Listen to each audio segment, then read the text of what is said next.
Hi, and welcome to the Honest Work Designs channel. My name is Haley Kraus. I'm the maker and creator for HWD, and today we have the third and final part of our tiny shop build.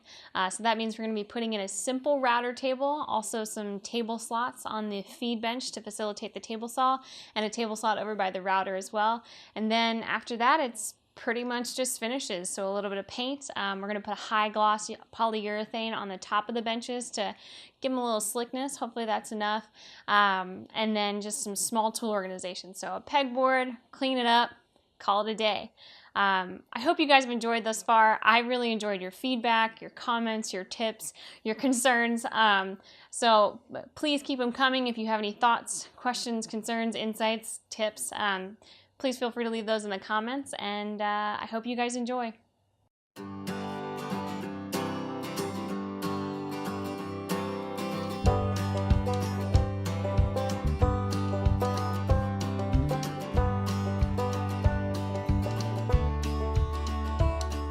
To kick things off, we're going to start with the extended table saw slots.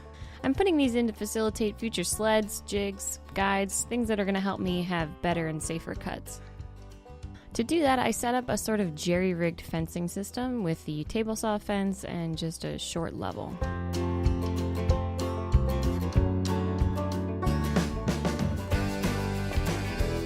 Then, by placing the router over the pre-existing table slots, I determined the depth at which the bit needed to spin.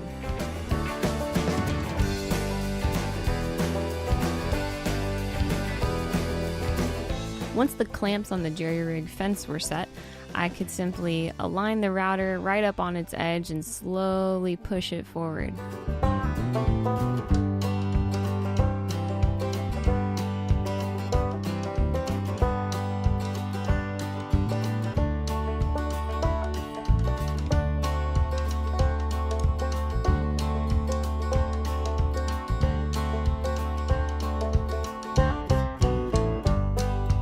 Because my bit wasn't exactly the width of the original table slot, I ended up having to move my fence over a few fractions of an inch and do a second cut.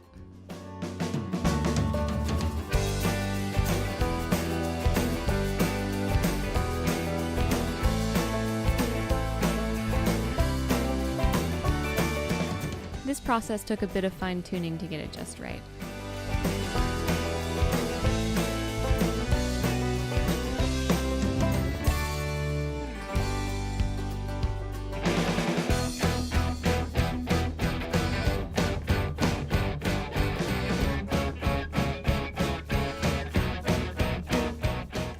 The second table slot went in the exact same way.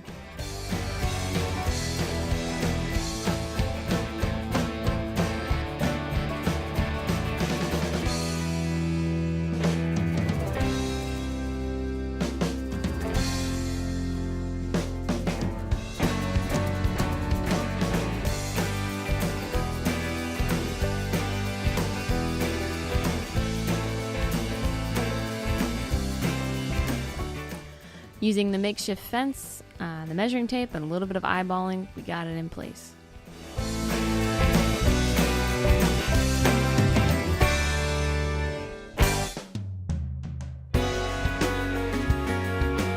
Then it was time for table slot number 3. This served as an additional table slot for the table saw and a slot for the router table as well. Because I plan on making most of my jigs, I wasn't too concerned about making sure that the width of this slot was equal to the width of the original too. We'll see how this works out. I may end up going back and widening it to save myself the hassle of creating extra jigs, but for now I think it's okay.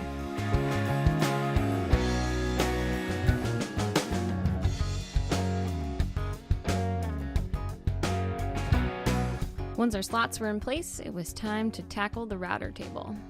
Using the router itself, I marked out the area where I'd need to route.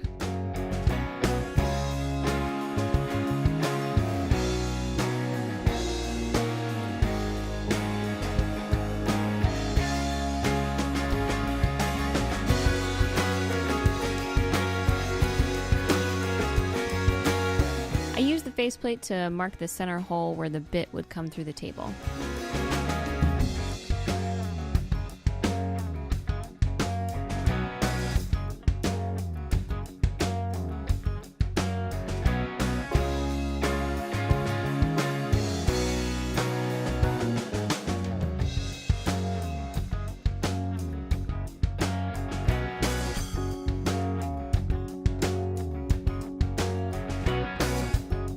With a 1 1/4 inch cutting bit, I removed the center.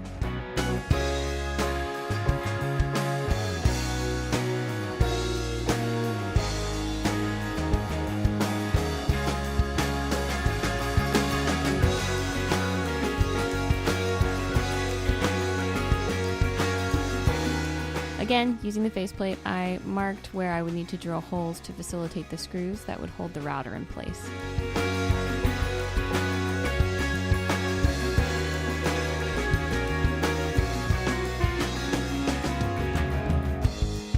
Simply using the hardware as my size guide, I selected a bit and quickly created the holes.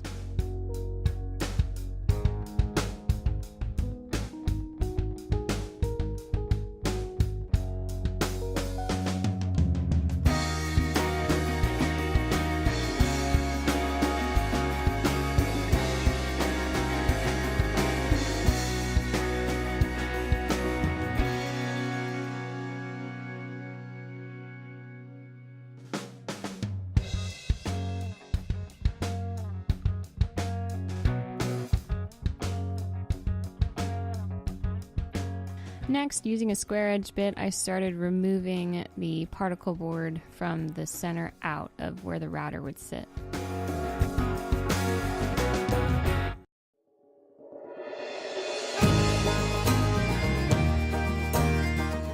This little divot will facilitate the faceplate of the router, not only giving us a slicker surface by the bit, but also giving us something to anchor the router to the table.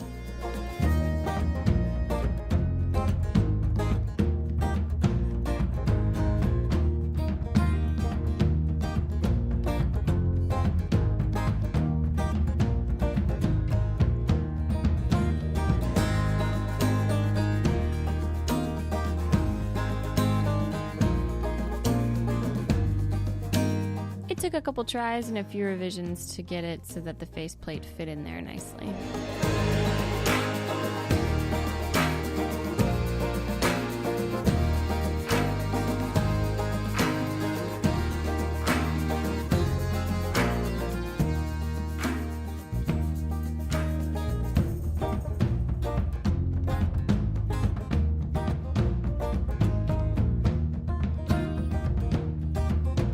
Once the surface of the router table was all set up, it was time to see if it would actually work.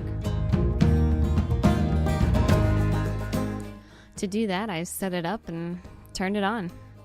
Because of this test, I actually had to go back and widen the hole a little bit because the chuck actually rubbed just ever so slightly against the exterior wall.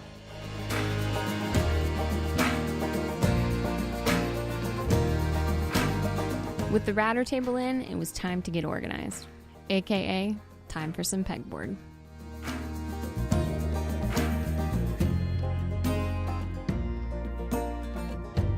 Remember the mobile shelf? Using the pegboard as its backing and a couple of those nifty prefabricated hooks and doodads, I was able to create a nice home for all of my smaller tools.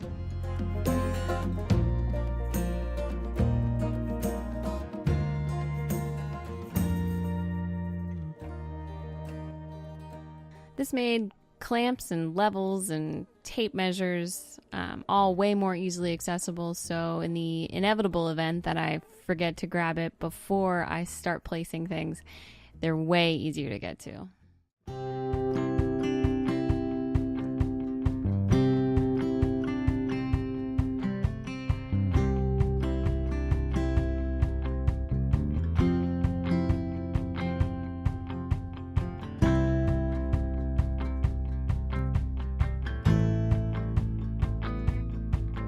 With a scrap piece of plywood, I created a simple shelf.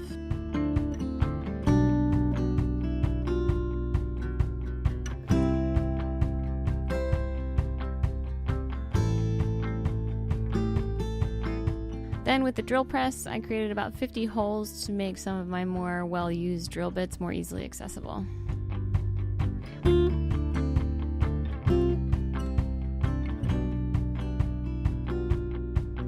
Out of all the upgrades to this shop, I'm actually surprised how much I love this tiny little simple shelf. It saves so much time and energy and frustration from digging through the drill bag to try and find the right bits, because Lord knows I never put them back in the box when I'm supposed to.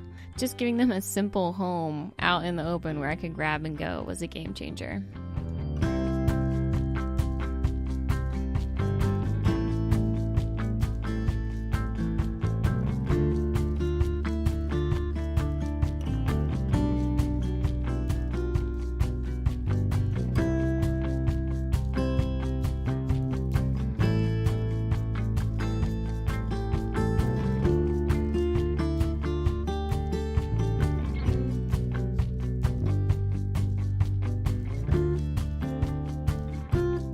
With the shop cleaned up and organized, it was time for finishes.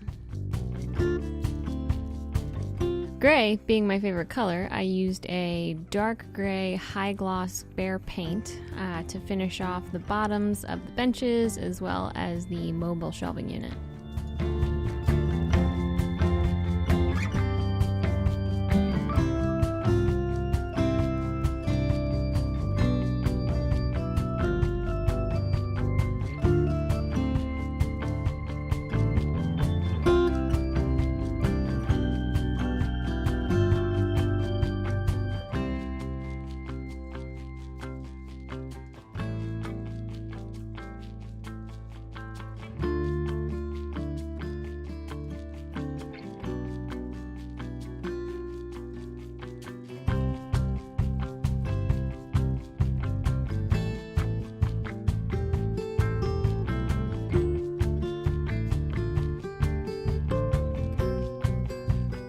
Quick tidbit, the planer cart is pretty much the same exact build as the second bench in part 2, and the planer being one of my heaviest tools, I figured I'd give it a set of wheels. To finish it off, I used a high gloss polyurethane seal for the tops of the benches. This not only gave us a more finished look, but will also help protect the benches from just general wear and tear, and the high gloss should give us some slickness to help the sleds and jigs and whatnot move a little bit more freely. And with that, we finished the revamp of the tiny shop.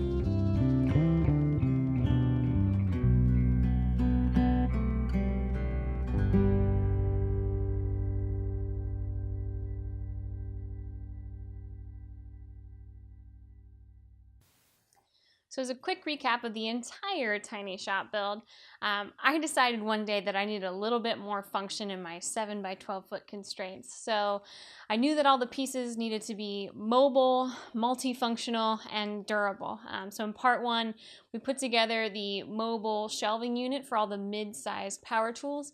We also did the table saw bench that is also up on wheels but can lock into place for cuts.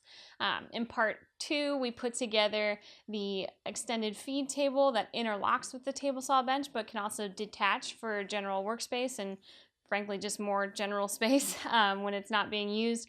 And then in part 3, we threw together our simple router table, put some table slots in our benches, and just did some kind of small tool organization.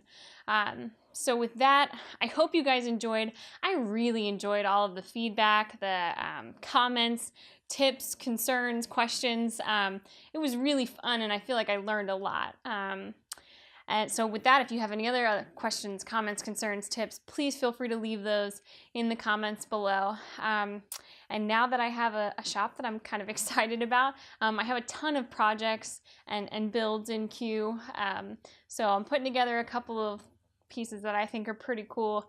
So please feel free to subscribe if you're interested in checking those out. And with that, thanks so much for watching. I hope I see you guys next week.